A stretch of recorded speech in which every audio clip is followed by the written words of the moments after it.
The Laodicean church no longer accepts the gospel of Jesus as a trustworthy testimony.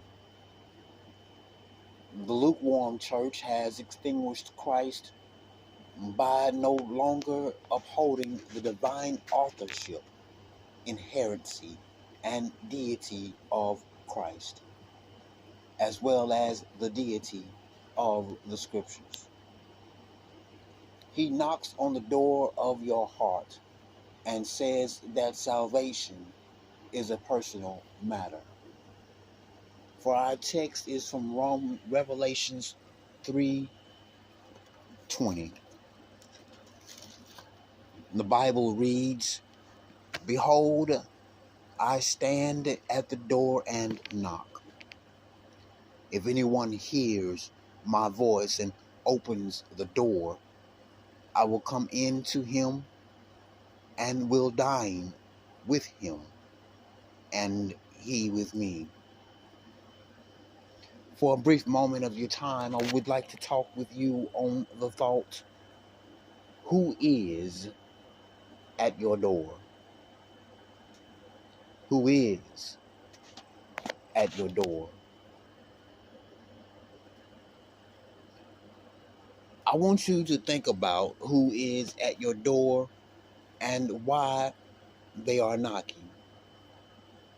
Here we find that God's Son, Jesus Christ, is knocking. You may have criticized the innkeeper in the Christmas story for not having enough space, but I want you to consider this. He was in the world, and the world was made by him. The world knew. However, he is now approaching you and knocking on your door. The question that I ask right now is, will you accept him then? We find out that God is all encompassing, for the Bible tells us the heaven of heavens cannot contain him. We find out that he wants to satisfy your heart, and he wants a comfortable place in your life. The Bible tells us, he asks us, if anyone will hear my voice and open the door. So I ask you right now, can you hear him speaking to you? Many of you mock us who assert his voice and even make us feel guilty. If you have not heard his voice, you have no idea how sorry I am for you. That subtle internal pressure to act morally exists.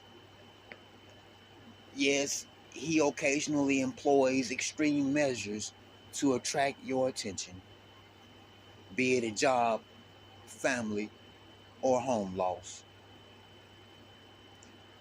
Losing those is preferable to losing one's soul. If you can hear him, will you open the door? Jesus Christ calls and knocks, but he will not open the door. He will not force his way into your life. He will never enter without being invited. But yet, he gives you the choice to decide.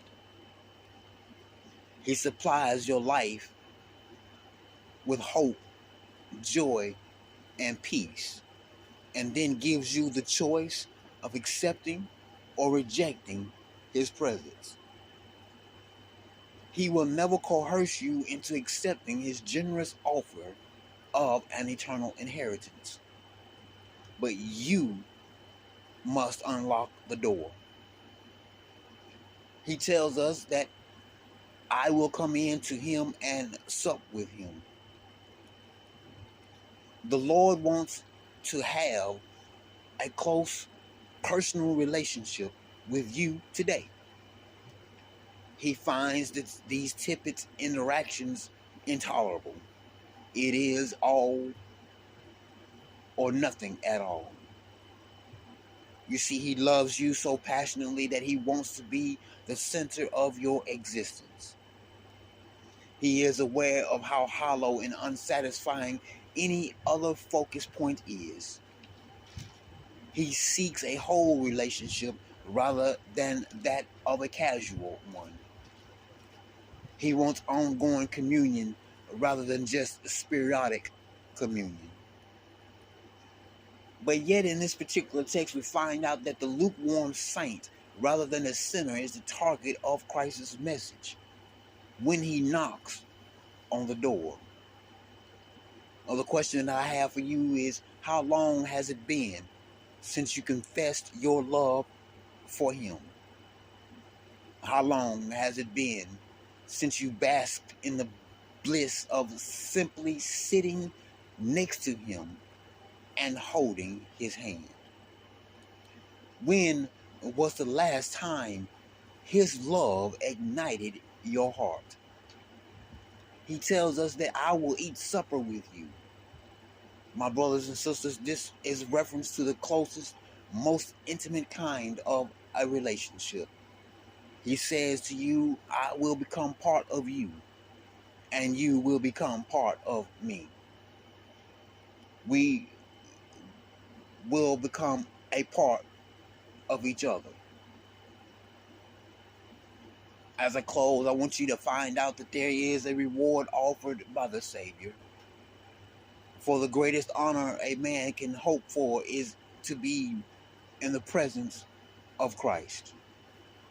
Being in the presence of Christ entails consistency, mutual respect, unity, and pleasure. My question to you is that he knocks on the door of your heart and says that salvation is a personal matter. And my question to you is, who is at your door? Are you willing to answer and let him in?